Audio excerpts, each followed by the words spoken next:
Dahil sa ginhawang dala ng motorsiklo, patuloy na tumataas ang bilang ng mga gumagamit nito. Sa huling tala ng Land Transportation Office, mahigit 7 milyon na ang bilang ng mga rehistradong motorsiklo sa Pilipinas. Higit 2 milyon dito ang matatagpuan sa Metro Manila.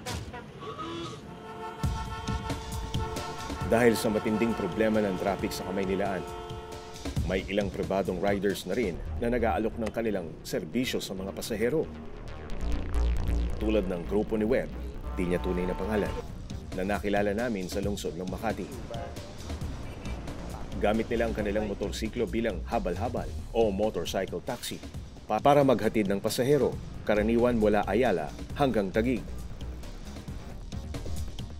Wala pa yung Global City, sir. Wala pa yung mga jeep. Source of transportation kasi noong 1999, pagdating kasi ng 6 p.m. wala ng jeep dito. Angkas na yan? Opo. Okay. Ihahatid namin. 2005, mas dumami yung pasahero sa araw kasi mas marami na po kasi ang nalilate. Tinuloy-tuloy namin. 20 pesos ang singil nila sa unang kilometrong takbo ng habal-habal. 20 pesos naman ang dagdag singil kada kilometro ng biyahe. Sa puso mismo ng Makati Central Business District, mga nakapostura yung babae, yung lalaki, papasok ng opisina, umaangkas, no? Umaangkas at binibigyan nga sila ng helmet. Nakita ko, sabi ko, okay akala ko pribadong mga motorsiklo, nagmamagandang loob. Yung pala may charge, no? May bayad. 3 buwan ang sumasakay sa habal-habal si Sheila, na nagtatrabaho sa isang kumpanya sa Taguig. Mula sa kanyang tirahan sa Parañaque, nagbubus siya patungong Makati. Saka siya pumipila sa terminal ng habal-habal papasok ng opisina. First month ko dito sa BGC, siguro 1 buwan yun, tiniis ko kasi nga sobrang traffic. So, nalilate talaga ako, mga 30 to 45 minutes. And then sabi niya, try mo yung habal. Expensive siya compared sa bus kasi nga 12 lang. Pero nung na-try ko siya and then nasakyan ko, nagulat ako na 15 to 20 minutes na sa office na ako. Bawat pasahero pinagsusuot ng helmet. Isang pasahero lang ang maaaring iangkas ng bawat motorsiklo kada biyahe. Magaling yung driver. Tsaka nataon na hindi mainit, so mabilis. Sa loob lang ng 15 minutos, nakarating na ng opisina si Sheila. Okay, nandito na tayo. Maraming salamat, kuya. Salamat po, ma'am.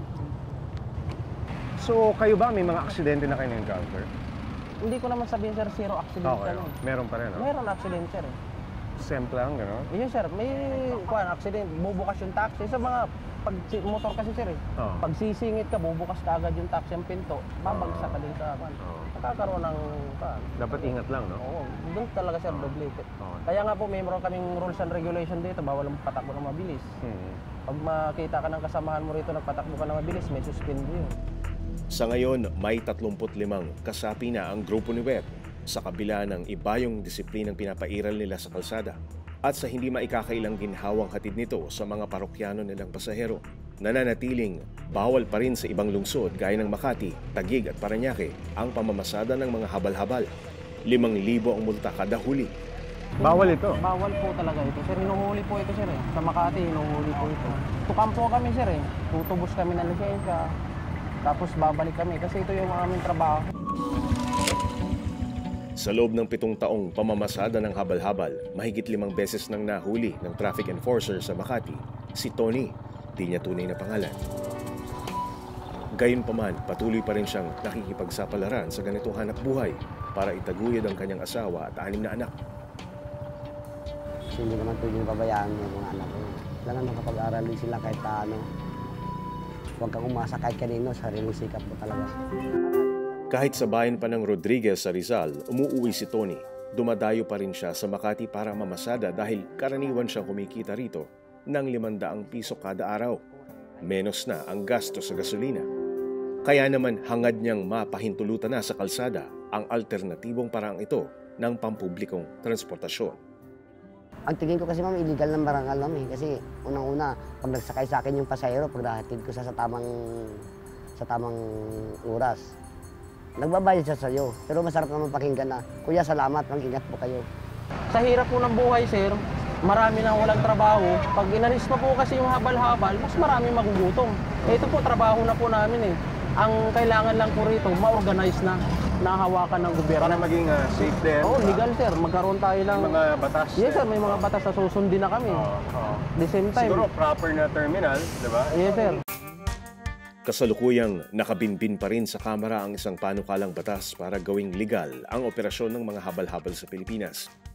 Layunin nitong hindi lang proteksyonan ang karapatan ng mga operator at tsoper ng habal-habal, kundi siguruhin din ang kaligtasan ng mga pasahero nito. The operator, the driver, and the riding public. Because if the operations will be legalized, then they can be covered now by the insurance. And then in case of accident, the hospitalization or the medical needs of the injured parties can be well attended to. Pabor ako sa lahat ng paraan para mapagaan yung sitwasyon ng mga commuter. No? Mapabilis sila sa biyahe nila. Wala akong problema doon. Pero hindi mo pwedeng isalang-alang yung safety ng mga sumasakay dyan. So, pag na-legalize yan, magkakaroon ng mga panuntunan. So, mas magiging safe yon. Hindi lang para sa mga nagmamaneho ng motorsiklo, yung mga nag-motorcycle taxi, kundi sa mga pasahero na lalo na. Diba?